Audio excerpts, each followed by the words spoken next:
Hello friends, I am Pratibha Yadvanshi and welcome to our channel Improvement Academy. Friends, geography की class में आज हम लोग पढ़ने वाले हैं गंगा नदी तंत्र के बारे में।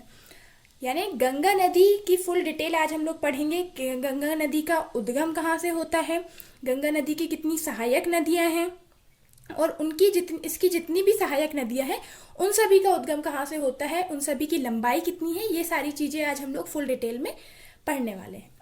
फ्रेंड्स, भारत की नदियों वाला जो टॉपिक है हम लोगों का, उसका हम लोग फर्स्ट पार्ट कंप्लीट कर चुके हैं। ये जो हमारा सेकंड पार्ट है। फर्स्ट पार्ट में हम लोग ने क्या देखे थे कि जो हिमालयी अपवाह तंत्र में 3 प्रमुख नदियां हैं, सिंधु, गंगा और ब्रह्मपुत्र। तो हम लोग सिंधु नदी तंत्र को फुल डिटेल में उसमें पढ़ चुके हैं लास्ट क्लास में, ठीक है। उसमें हम लोग ने सिंधु नदी पढ़े थे और उसकी जितनी भी सहायक नदियां हैं उन सब चीज़ों के बारे में हम लोग पढ़ चुके हैं और हम लोग ये भी देख चुके हैं कि अपवाह तंत्र क्या होता है पिछली क्लास में, है ना। तो आज की क्लास में हम लोग पढ़ने वाले हैं गंगा नदी तंत्र के बारे में। तो चलिए फ्रेंड्स, हम लोग स्टार्ट करते हैं। सबसे पहले फ्रेंड्स ये देख लेते हैं कि गंगा नदी जो है उसका उद्गम कहाँ से होता है, ठीक है, कहाँ से निकलती है वो गंगा नदी। तो देखिए फ्रेंड्स, ये वाला जो आप लोगों को ये बना हुआ दिख रहा है ना, ये जो है क्या है, उत्तराखंड वाला पार्ट है, ठीक है। ये मैप में जो है वो बहुत ही कम जगह में बन पाता, तो आपको क्लियरली समझ नहीं आता, इसलिए मैंने इसे अलग से बनाया हुआ है। देखिए, ये जो है उत्तराखंड का गोमुख पर्वत है, ठीक है, ये पूरा उत्तराखंड वाला एरिया है। तो उत्तराखंड के गोमुख पर्वत से कौन सी नदी निकलती है फ्रेंड्स? भागीरथी नदी, ठीक है। ये चीज़ ध्यान रखिए पहले कि उत्तराखंड के गोमुख पर्वत से निकलती है भागीरथी नदी। ये जो दिख रही ना आप लोग को ब्लू कलर में, ये यहाँ तक, ठीक है। इसके बाद में उत्तराखंड के ही सतोपथ हिमानी से, कहाँ से? सतोपथ हिमानी से निकलती है अलकनंदा नदी, ये, ठीक है। अब ये दोनों नदी मतलब भागीरथी और अलकनंदा जिस स्थान पे मिलती है उस स्थान को क्या कहा जाता है? देव प्रयाग कहा जाता है। क्या कहा जाता है? देव प्रयाग। एक बार फिर से देखेंगे, गोमुख पर्वत से निकली भागीरथी नदी, ठीक है, और सतोपथ हिमानी से निकली अलकनंदा नदी। इन दोनों का संगम, जहाँ पे ये दोनों मिलती हैं नदियाँ, संगम यानी दो नदियों का मिलना, ठीक है, यहाँ पे जहाँ मिलती हैं उस स्थान को क्या कहा जाता है? देव प्रयाग। और देव प्रयाग की बात से ही मतलब ये दोनों नदियां मिलके एक संयुक्त धारा के रूप में आगे बढ़ती है, जिसे क्या कहा जाता है? गंगा नदी। तो ये गंगा नदी जो है वो भागीरथी और अलकनंदा का ही संयुक्त रूप है, ठीक है। तो ये उत्तराखंड से निकली यहाँ से। अब इसके बाद में हम लोग देख लेते हैं कि ये जो अलकनंदा नदी है, ठीक है, इसकी भी कुछ सहायक नदियां हैं, उसको हम लोग यहीं पे पहले डिस्कस कर लेते हैं।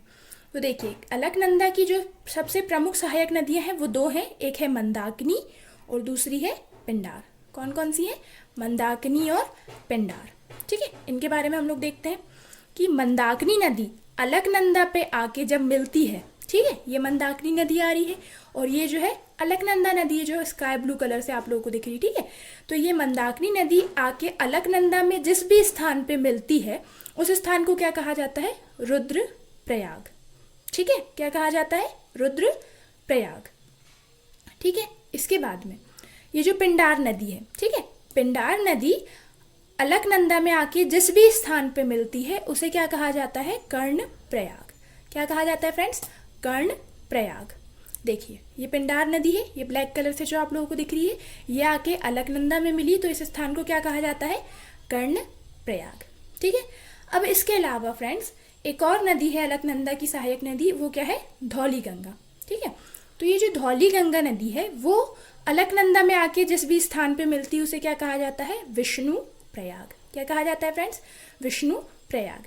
इस प्रयाग वाले क्वेश्चंस जो है वो एग्जाम में पूछे जाते हैं, तो आप लोग इसको विशेष तौर पे ध्यान रखिएगा। इसके बाद में हम लोग को देखने वाली बात ये है कि मतलब कि याद रखने का ये है हम लोगों का, और कि मंदाकिनी नदी जो है, मंदाकिनी नदी के तट पे कौन सा मंदिर बसा हुआ है? केदारनाथ मंदिर। केदारनाथ मंदिर और बद्रीनाथ मंदिर जो 2 प्रमुख मंदिर हैं, ठीक है, भारत के, तो वो कौन सी नदी के तट पे बसे हुए हैं? देखिए, मंदाकिनी नदी के तट पे बसा हुआ है केदारनाथ मंदिर और अलकनंदा के तट पे बसा हुआ है बद्रीनाथ मंदिर, ठीक है। इसे भी आप लोग ध्यान रखिएगा। अब फ्रेंड्स, ये जो गंगा नदी है, ठीक है, ये यहाँ से दोनों नदियों मतलब भागीरथी और अलकनंदा के संयुक्त धारा के रूप में जब आगे बढ़ती है तो ये यूपी, बिहार और पश्चिम बंगाल होते हुए कहाँ तक जाती है, पश्चिम बंगाल के फरक्का तक जाती है। ठीक है, इसको अभी हम लोग आगे मैप में देखने वाले हैं, लेकिन आप लोग इसको एक बार और देख लीजिए पहले। यूपी बिहार होती हुए कहाँ तक जाती है, पश्चिम बंगाल के फरक्का तक जाती है, और उसके बाद ये फिर से दो भागों में बढ़ जाती है। मतलब दो भागों से मिलके बनी, फिर आगे बढ़ी कुछ दूरी तक, उसके बाद ये फिर से पुनः दो भागों में बढ़ जाती है। तो इसकी जो कौन कौन से भागों में बढ़ती है, एक भागीरथी और एक हुगली। ठीक है, ये दो धाराओं में बढ़ जाती है। आप इसमें ज़्यादा कंफ्यूज ना होइएगा, इसको हम लोग आगे अभी मैप में फिर से देखने वाले हैं। तो फ्रेंड्स, इसके बारे में और देख लेते हैं कि भारत की जो सबसे लंबी नदी ये गंगा नदी है। ठीक है, ये भारत की सबसे लंबी नदी है। इसकी कुल लंबाई कितनी है फ्रेंड्स, 25 किलोमीटर, यानी 2525, आप कह सकते हैं इसको 25 किलोमीटर इसकी कुल लंबाई है। लेकिन भारत में इसकी लंबाई कितनी है, केवल 2071 किलोमीटर। ठीक है, इसको आप लोग विशेष तौर पे ध्यान रखिएगा, कभी कभी कंफ्यूजन हो जाता है। इसकी कुल लंबाई मैं कह रही हूँ 25 किलोमीटर कुल लंबाई, यानी ये उत्तराखंड यानी भारत से निकली, फिर भारत से निकलने के बाद में इसका कुछ भाग जो है बांग्लादेश में भी जाता है। ठीक है, तो बांग्लादेश का अलग पार्ट है, वो बचा हुआ भाग उसमें जाता है। भारत में सिर्फ कितना बहती है, ये 2071 किलोमीटर।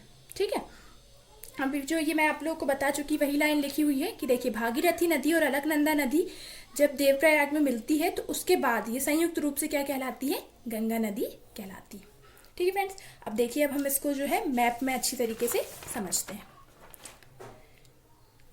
तो फ्रेंड्स, यहाँ पे देखते हैं हम लोग, ये देखिए, सबसे पहले ये देख लीजिए, ये गंगा नदी, ये जो ब्लू कलर से आप लोगों को दिख रही ना, ये वाली है गंगा नदी। तो उत्तराखंड से निकली ये, उसके बाद में यूपी, फिर बिहार होते हुए कहाँ तक जाती है, पश्चिम बंगाल के फरक्का तक जाती है। ठीक है, यूपी बिहार होते हुए कहाँ तक जाती है, पश्चिम बंगाल के फरक्का तक जाती है। उसके बाद ये पुनः दो धाराओं में बढ़ जाती है। ठीक है, तो ये जो इसकी ये वाली धारा है, ठीक है, ये जो प्रमुख धारा है इसकी ये वाली, ये क्या कहलाती है, भागीरथी। और ये जो दूसरी धारा में ये वो बढ़ गई, वो क्या कहलाती है, हुगली। ठीक है फ्रेंड्स, ध्यान से देखिएगा आप लोग वीडियो, तो आप लोगों को बहुत आसानी से याद हो जाएगा। इसकी एक मुख्य धारा क्या कहलाती है, भागीरथी, और दूसरी धारा क्या कहलाती है, हुगली। अब इसके बाद में आगे गंगा नदी जैसे ही भारत को छोड़ के मतलब बांग्लादेश में प्रवेश करती है, तो उसे बांग्लादेश में क्या कहा जाता है, पद्मा। ठीक है फ्रेंड्स, पद्मा कहा जाता है। गंगा नदी की जो मुख्य धारा भागीरथी यहाँ से निकली, यहाँ पे, ठीक है, यहाँ पे दो भागों में बढ़ गई। यहाँ से जब वो आगे निकली तो यहाँ पे उसको भागीरथी कह रहे हैं। उसके बाद जैसे ही वो बांग्लादेश, ये देखिए, ये पूरा बांग्लादेश वाला एरिया है, जैसे ही वो बांग्लादेश में प्रवेश करती तो उसे क्या कहा जाता है, पद्मा। ठीक है, उसके बाद में ये जो पिंक कलर की आप लोगों को दिख रही ना, ये है ब्रह्मपुत्र नदी। तो जब वो ब्रह्मपुत्र नदी से मिल जाती है, ठीक है, ब्रह्मपुत्र नदी से मिल जाती है, तब इसे क्या कहा जाता है, मेघना कहा जाता है।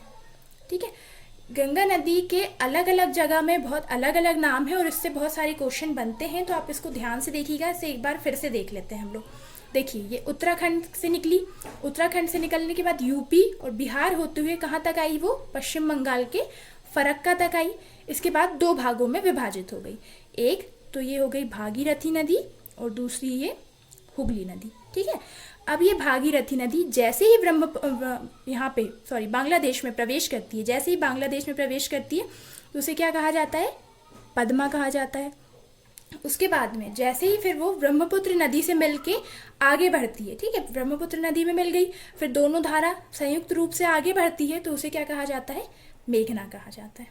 ठीक है फ्रेंड्स, अब इसमें देखिए, ब्रह्मपुत्र नदी जैसे ही बांग्लादेश में एंट्री करती है ना, ब्रह्मपुत्र की बात कर रही हूँ मैं, जो ब्रह्मपुत्र नदी जैसे ही बांग्लादेश में एंटर करती है, तब उसे क्या कहा जाता है, जमुना कहा जाता है। ठीक है, तो मतलब ये जो जमुना नदी से मिलती है, ठीक है, ब्रह्मपुत्र को ही क्या कहा जाता है, जमुना कहा जाता है। तो पद्मा नदी किससे जाके मिलती है, जमुना से मिलती है, और फिर आगे संयुक्त रूप से किस रूप में बहती है, मेघना के नाम से बहती है। ठीक है फ्रेंड्स, गंगा नदी आप लोगों को समझ में आई। अब हम इसकी देखते हैं सहायक नदियाँ कौन कौन सी है। तो देखिए फ्रेंड्स, गंगा नदी की सबसे प्रमुख तो सहायक नदी कौन सी है, यमुना नदी है। उसके अलावा कोशी नदी, सोन नदी, गोमती नदी, रामगंगा नदी, दामोदर नदी, घग्गर या घाघरा, ठीक है, कुछ भी कह सकते हो आप इसको, घग्गर या घाघरा नदी, और इसी को ही क्या कहा जाता है, सरयू नदी भी कहा जाता है, और गंडक नदी। ये सारी जो है गंगा की सहायक नदियाँ हैं। अब इसको हम लोग फुल डिटेल में देखते हैं। तो सबसे पहले हम लोग देख लेते हैं यमुना नदी के बारे में। तो देखिए ये उत्तराखंड वाला एरिया है। तो गंगा नदी कहाँ से निकलती है? उत्तराखंड के बंदरपूछ चोटी, उत्तराखंड में एक चोटी है बंदरपूछ नाम है जिसका, क्या नाम है? बंदरपूछ। बंदरपूछ चोटी पर स्थित यमुनोत्री हिमानी से निकलती है। ठीक है फ्रेंड्स, आप इसको एज इट इज ऐसे ही याद रखिएगा, ऐसे ही एग्जाम में क्वेश्चन आ जाता है कि यमुना नदी कहाँ से निकलती है। तो उत्तराखंड के बंदरपूछ चोटी है यहाँ पे, और वहाँ पे कौन सी हिमानी है? यमुनोत्री हिमानी से निकलती है यमुना नदी। ठीक है, ये यहाँ से निकली। अब इसके बाद में ये यहाँ से निकलने के बाद में जो कहाँ पे जाके, यहाँ पे प्रयागराज, ठीक है, इलाहाबाद पता है आपको, इलाहाबाद का जो नया नाम हो गया प्रयागराज, यहाँ पे जाके किससे मिल जाती है? गंगा नदी से मिल जाती है। ये देखिए जो ये ग्रीन कलर की आप लोग को दिख रही है ना, ये है यमुना नदी, और ये यहाँ पे प्रयागराज में आके गंगा नदी से मिल जाती है। ठीक है फ्रेंड्स, अब यमुना नदी जो है इसकी कुल लंबाई कितनी है? 1375 किलोमीटर। ठीक है, कुल लंबाई कितनी है? 1375 किलोमीटर। और इम्पॉर्टेंट क्वेश्चन एक ये है कि यमुना नदी का ही प्राचीन नाम क्या है? कालिंदी। ठीक है, यमुना नदी का प्राचीन नाम क्या है? कालिंदी। ये क्वेश्चन सेट में आया हुआ क्वेश्चन है, तो आप इसको अच्छे से याद रखिएगा। और इसके अलावा फिर यमुना नदी की कुछ सहायक नदियाँ हैं, वो कौन कौन सी हैं? चंबल, बेतवा और केन। ठीक है, चंबल, बेतवा और केन। तो अब हम लोग यहाँ पे ये भी देख लेते हैं कि ये चंबल, बेतवा और केन जो है यमुना नदी में जाके कैसे मिलती है। ठीक है फ्रेंड्स, तो देखिए ये जो चंबल नदी है इसकी सहायक नदी यमुना की, ठीक है, हम यमुना की बात कर रहे हैं। ये यहाँ पे यमुना पे जब मिलती है तो चंबल नदी कहाँ से निकलती है पहले तो हम ये देख लेते हैं। चंबल नदी जो है एमपी के इंदौर के मऊ के जाना पावा पर्वत से निकलती है। ठीक है, इंदौर का जो मऊ स्थान है वहाँ पे एक जाना पावा पर्वत है, वहाँ से निकलती है चंबल नदी। ठीक है, उसके बाद में ये देखिए ये यहाँ से राजस्थान से होती हुई जाके यमुना नदी में मिलती है। तो यमुना नदी में किस स्थान पे मिलती है? ये यूपी के, मतलब उत्तर प्रदेश के इटावा में जाकर यमुना नदी से मिल जाती है। फ्रेंड्स, नदियाँ का उद्गम कहाँ से हो रहा है और वो कहाँ पे जाके मुख्य धारा से मिल रही है, या कौन सी सहायक नदियाँ किसकी है, कहाँ पे मिल रही है, इसको आप लोग बहुत विशेष तौर पे ध्यान रखिएगा, इससे क्वेश्चन आते हैं। देखिए चंबल नदी इंदौर के मऊ के जाना पावा पर्वत से निकली और कहाँ जाके मिल रही है? यहाँ पे ये जो स्काई ब्लू कलर से दिख रही है ना आपको, ये है चंबल नदी, और ये उत्तर प्रदेश के इटावा में जाके यमुना नदी से मिल जाती है। ठीक है, अब चंबल नदी की कुल लंबाई कितनी है? तो फ्रेंड्स ये अलग अलग बुक में अलग अलग लिखी रहती है, तो आप इसके 2 आंकड़े याद रखिएगा और ऑप्शन जैसा आए उस हिसाब से आप इसको लगा सकते हैं। 965 या 995 किलोमीटर। अधिकतर बुक में 965 ही लिखा है, लेकिन कुछ कुछ बुक जैसे लूसेंट वगैरह में जो है 995 भी लिखा है, तो आप इन दोनों आंकड़े को थोड़ा माइंड में रख सकते हैं। ठीक है, इसके बाद में देश के ये सबसे गहरे खड्डों का निर्माण करती है। ठीक है, ऐसा पूछा जाता है सीधे कि देश के सबसे गहरे खड्डों का निर्माण करने वाली नदी कौन सी है? तो चंबल नदी। ठीक है, अब चंबल नदी की सहायक नदियाँ भी हम लोग देख लेते हैं। इसकी सहायक नदियाँ कौन कौन सी हैं? काली सिंध, पार्वती, सिप्ता, वनास, कुरल, बामनी और मेज। ठीक है, फिर से देखेंगे, काली सिंध, पार्वती, सिप्ता, वनास, कुरल, बामनी और मेज, ये सब जो है वो चंबल की सहायक नदियाँ हैं। ठीक है फ्रेंड्स, इसके बाद में सेकंड कौन सी नदी है? यमुना नदी की सहायक नदी कौन सी है? बेतवा। तो उसके बारे में डिटेल देख लेते हैं।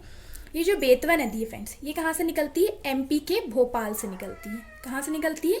एमपी के भोपाल से निकलती है। अब ये देखिए एमपी के भोपाल से निकली, ये जो ऑरेंज कलर से दिख रही है आप लोग को, ये अब ये उत्तर प्रदेश के हमीरपुर में, मतलब यहाँ पे यूपी वाला एरिया है, तो ये उत्तर प्रदेश के कहाँ पे जाके मिलती है? हमीरपुर में जाके यमुना नदी से मिल जाती है। ये लिखा हुआ है, उत्तर प्रदेश के हमीरपुर में जाके यमुना नदी से मिल जाती है।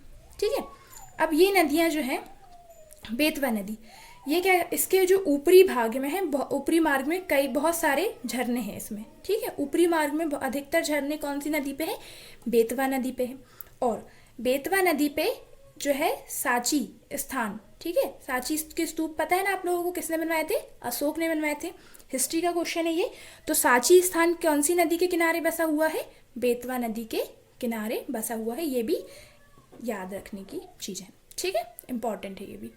ये हो गई बेतवा नदी और अगली सहायक नदी है केन नदी। ठीक है, ये तो ये कटनी के केमूर पर्वत से निकलती है और ये जाके यमुना नदी में मिल जाती है। तो चंबल, बेतवा और केन, ये सारी तीनों नदियाँ किसकी हो गई? यमुना की सहायक नदियाँ हो गई। अब देखिए यमुना के बाद में हम लोग जो नेक्स्ट सहायक नदी है गंगा की उसको डिस्कस करेंगे, कोशी नदी। ठीक है, तो फ्रेंड्स कोशी नदी जो ये है, ये देखिए यहाँ पे ये नेपाल वाला एरिया है। ठीक है, तो नेपाल में हिमालय से निकलती है। कहाँ से निकलती है? हिमालय से निकलती है कोशी नदी। ये जो आपको दिख रही है ना स्काई ब्लू कलर से, ये वाली है कोशी नदी। तो हिमालय में नेपाल में हिमालय से निकलती है और कहाँ पे आके गंगा नदी से मिलती है? तो बिहार के कटिहार में आके। ठीक है, बिहार के कटिहार में आके गंगा नदी से मिलती है। ये देखिए ये बिहार वाला एरिया है, ये यहाँ पे आके बिहार के कटिहार में जो है वो गंगा नदी से मिल जाती है। ठीक है, इसके बाद में जो कोशी नदी को क्या कहा जाता है? कोशी नदी को बिहार का शोक भी कहा जाता है। बिहार का शोक इसलिए कहते हैं फ्रेंड्स इसको, क्योंकि कोशी नदी के कारण बिहार में अधिकतर बार जो है वो बाढ़ आती है। ठीक है, इसलिए बाढ़ आती है, नुकसान होता है कोशी नदी के कारण बिहार में, इसलिए इसको बिहार का शोक भी कहा जाता है।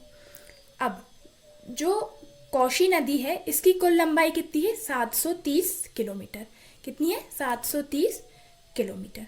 ठीक है, अब कोशी की सहायक नदियाँ हम लोग देख लेते हैं। कोशी की जो सहायक नदियाँ वो हैं यारू, सुनकोसी, इंद्रावती, लिखू कोसी और दूध कोसी। ये जो लास्ट में कोशी कोशी वर्ड आ रहा है ना फ्रेंड्स, ये जितनी भी इस टाइप की नदियाँ आएंगी ये सब जो है कोशी की सहायक नदियाँ हैं। ठीक है, फिर से एक बार देख लेंगे। यारू, सुनकोसी, इंद्रावती, लिखू और दूध कोसी, ये सब जो है वो कोशी नदी की सहायक नदियाँ हैं। ठीक है फ्रेंड्स, इसके बाद में हम लोग जो है नेक्स्ट डायग्राम में देखेंगे। ठीक है, एक ही डायग्राम में थोड़ा कन्फ्यूजन हो सकता है, इसलिए हम लोग जो है इसका नेक्स्ट डायग्राम में देखते हैं। सो फ्रेंड्स, जो नेक्स्ट अब जो हमारी सहायक नदी है वो कौन सी है? गोमती नदी के बारे में पढ़ लेते हैं। यूपी की यूपी नहीं फ्रेंड्स, गंगा की सहायक नदी कौन सी है? नेक्स्ट गोमती नदी, उसके बारे में हम लोग पढ़ लेते हैं। तो देखिए देखते हैं हम लोग, गोमती नदी कहाँ से निकलती है? उत्तर प्रदेश के पीलीभीत स्थित गोमत ताल। ठीक है, गोमत ताल को ही क्या कहा जाता है? फुलहर झील। ठीक है, अच्छे से सुनिएगा। उत्तर प्रदेश के पीलीभीत स्थित गोमत ताल से निकलती है और गोमत ताल को ही क्या कहा जाता है? फुलहर झील भी कहा जाता है। कभी कभी ऐसे क्वेश्चन भी आ जाता है पीलीभीत स्थित फुलहर झील से निकलती है, तो उसमें कंफ्यूज होने की जरूरत नहीं है। गोमत ताल को ही क्या कहा जाता है? फुलहर झील कहा जाता है। यहाँ से निकलती है और गंगा नदी की एकमात्र ऐसी सहायक नदी है ये जिसका उद्गम जो है वो मैदानी भाग से होता है। ठीक है, इसको आप लोग अच्छे से याद रखिएगा कि गंगा नदी की एकमात्र सहायक नदी कौन सी है जिसका उद्गम जो है वो मैदानी भाग से होता है? तो वो है गोमती नदी। देख लेते हैं कहाँ है गोमती नदी। ये जो आप लोग को ये ग्रीन कलर से दिख रही है ना, ये वाली, ये है गोमती नदी। ठीक है, ये आके यहाँ पे गंगा नदी से मिल जाती है। ये यूपी वाला एरिया, यूपी से निकली, ये यूपी के पीलीभीत स्थित फुलहर झील या गोमती ताल से निकलती है और गंगा नदी में जाके मिल जाती। ठीक है फ्रेंड्स, इसके बाद में ये जो है गोमती नदी हो गई। इसके बाद में हम लोग देख लेते हैं सोन नदी के बारे में। तो सोन नदी ये है हम लोगों की, ये जो दिख रही ना आप लोग को, ये वाली सोन नदी। देखते हैं कहाँ से निकलती है। एमपी मध्य प्रदेश के अमरकंटक नामक स्थान से निकलती है और पटना बिहार में जाके गंगा नदी से मिलती है। ये देखिए ये एमपी का एरिया है। ठीक है, मैप में थोड़ा नीचे बना हुआ है फ्रेंड्स, क्योंकि आप लोगों को क्लियर जो है ये डायग्राम समझ में आए इसलिए बना हुआ है। ठीक है, लेकिन इसकी एग्जैक्ट लोकेशन कहाँ है? एमपी में है। तो एमपी के अमरकंटक से ये निकली और बिहार के पटना में जाके जो है गंगा नदी से मिल जाती है। ठीक है, इसके बाद में इसकी कुल लंबाई कितनी है? 780 किलोमीटर। सोन नदी की कुल लंबाई कितनी है? 780 किलोमीटर। ठीक है फ्रेंड्स, इसके बाद में देखिए मैंने आप लोगों को अभी पिछले डायग्राम में बताया कि यहाँ से ये यमुना नदी आती है। ये हो गई यमुना नदी और ये सोन नदी। तो यमुना नदी और सोन नदी, इन दोनों के बीच में ये जो जल है, जल का विभाजक का काम कौन करती है? जल विभाजक मतलब इसके इधर साइड यमुना का जल ऊपर ही रहे और सोन नदी का जल नीचे ही रहे। इस जल विभाजक का काम कौन करता है? कैमूर की पहाड़ियाँ करती हैं। ठीक है, ये जो कैमूर की पहाड़ियाँ हैं ये सोन नदी और यमुना नदी के बीच जल विभाजक का काम करती है। तो ये भी एक इम्पॉर्टेंट क्वेश्चन है, ये क्वेश्चन आता है। ठीक है, इसको आप लोग ध्यान रखिएगा। इसके बाद में अगली सहायक नदी हम लोग देख लेते हैं दामोदर नदी। तो दामोदर नदी जो है वो ये झारखंड वाला एरिया है। तो झारखंड के छोटा नागपुर के पठार से निकलती है। छोटा नागपुर का पठार कहाँ है? झारखंड में। तो वहाँ से निकलती है तथा पश्चिम दिशा में जाती हुई हुगली से मिल जाती है। ठीक है, ये अपनी पश्चिम दिशा में जाती हुई कहाँ पे मिल जाती है? हुगली नदी। ये देखिए, मैंने आप लोगों को बताया था कि गंगा नदी दो धारा में बढ़ गई। एक ये मेन धारा उसकी भागीरथी और दूसरी हुगली। तो इस हुगली धारा जो निकली है एमपी की, उसमें वो गंगा की, उसमें कौन सी नदी जाके मिलती है? दामोदर नदी। ठीक है, अब ये दामोदर नदी जो है इसको क्या कहा जाता है? बंगाल का अभिशाप कहा जाता है। क्या कहा जाता है फ्रेंड्स? बंगाल का अभिशाप कहा जाता है। और प्रदूषण के कारण, ठीक है, इसमें इसके कारण बहुत प्रदूषण होता है, इसके कारण इसलिए इसे क्या कहा जाता है? जैविक मरुस्थल भी कहा जाता है। तो इसको दोनों को आप ध्यान रखिएगा कि दामोदर नदी को बंगाल का अभिशाप भी कहा जाता है और जैविक मरुस्थल भी कहा जाता है। ठीक है, और घग्गर नदी को सरयू नदी भी कहते हैं, मैं आप लोगों को पिछले डायग्राम में बता चुकी हूँ। ठीक है friends, so friends I hope कि आपको ये गंगा नदी तंत्र बहुत अच्छी तरीके से समझ में आ गया होगा। सो नेक्स्ट क्लास में अब हम लोग देखेंगे ब्रह्मपुत्र नदी तंत्र के बारे में। ब्रह्मपुत्र नदी को हम लोग फुल डिटेल में पढ़ेंगे। सो फ्रेंड्स, अगर आपको हमारी क्लास कैसी लगी प्लीज़ हमें कमेंट करके ज़रूर बताइएगा। और अगर आपको हमारी क्लास पसंद आए, हमारा वीडियो पसंद आए, तो प्लीज़ इसे लाइक कीजिएगा, शेयर कीजिएगा और हमारे चैनल को सब्सक्राइब कीजिएगा। Thank you.